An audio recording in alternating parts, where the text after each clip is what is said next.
this is a meditation for everyone.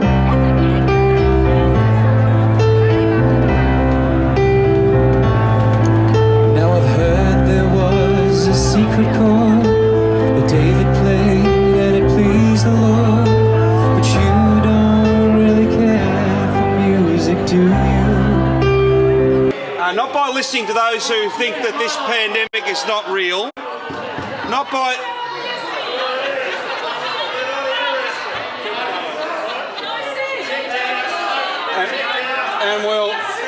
And the record will reflect his Hansard can't, but let me make sure that those who turn their back on me today are the ones who turn their back on Victorians for 2 long years. It goes like this, the fourth, the fifth, the minor fall and the major lift, the baffled king composing hallelujah, hallelujah,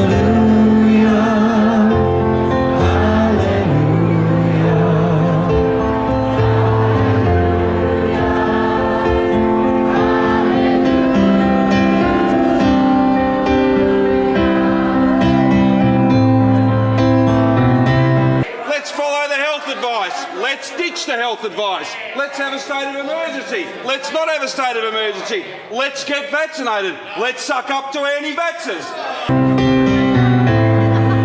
Well, your faith was strong, but you needed proof. You saw her bathing on the roof, her beauty and the moonlight overthrew you. They know that sticking together matters, and they know that vaccination keeps you out of hospital. They know that vaccines are free, safe and effective. And well, she tied you to a kitchen chair, she broke your throat and she cut your hair, and from your lips she drew the hallelujah. Since about August this year, what we've seen is that they've had to deal with new and emerging threats of extremism and violence.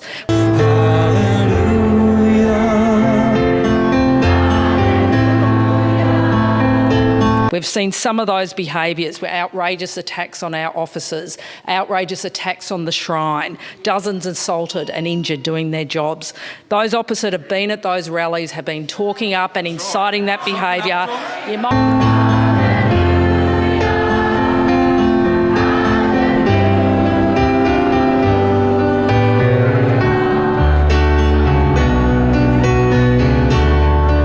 We only have to look at the images over the past few days, the neo-Nazi signs, people inciting people to bring guns to demonstrations. This is a big threat and Victoria Police are taking it seriously. Maybe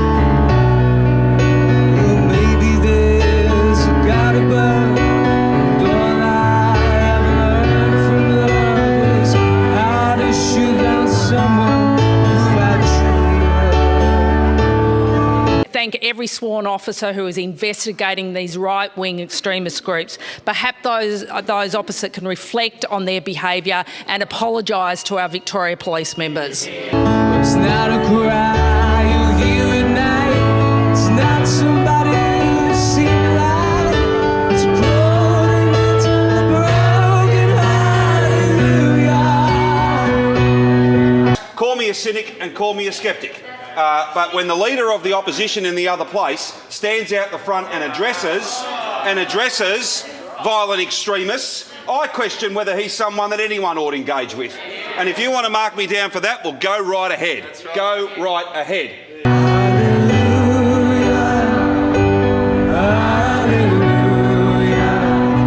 People are so precious as to not want the facts pointed out, then maybe they ought not give speeches at the front of Parliament to violent extremists. Order.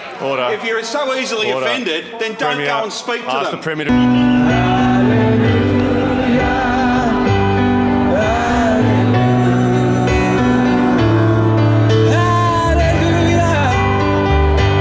to many of the loudest and ugliest voices out the front of this building.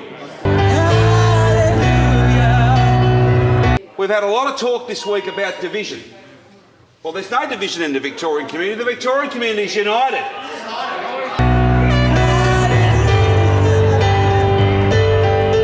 united in sticking together to defeat this pandemic. You've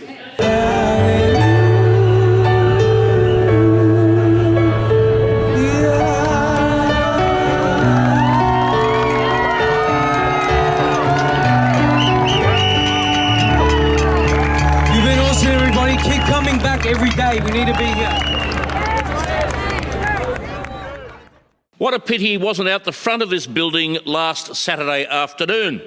He would have been left in no doubt that he is the subject of their anger, and in particular his attempts to claim all power over just about everything. It was my very great honour to address a crowd of, according to police estimates, 90,000, all committed to freedom for Victoria. The crowd was huge. It was absolutely huge. In fact, I stood on the back of the truck and I couldn't actually see where the crowd finished. I haven't seen a protest that size since the dying days of the Kerner government. Is history repeating itself? It was also diverse, a word that the Labor Party like to use. There was young, there was old, there was female, male, people from every part of Victoria, from every background, the vaccinated and the unvaccinated, singles and families. Such a magnificent gathering with people expressing peacefully its opposition to the Andrews government and its ongoing attempts to shaft Victorians. Thousands have returned again today, and I invite the Premier to walk down the steps to speak to them. It just might do him the world of good. Indeed, it might do us all the world of good.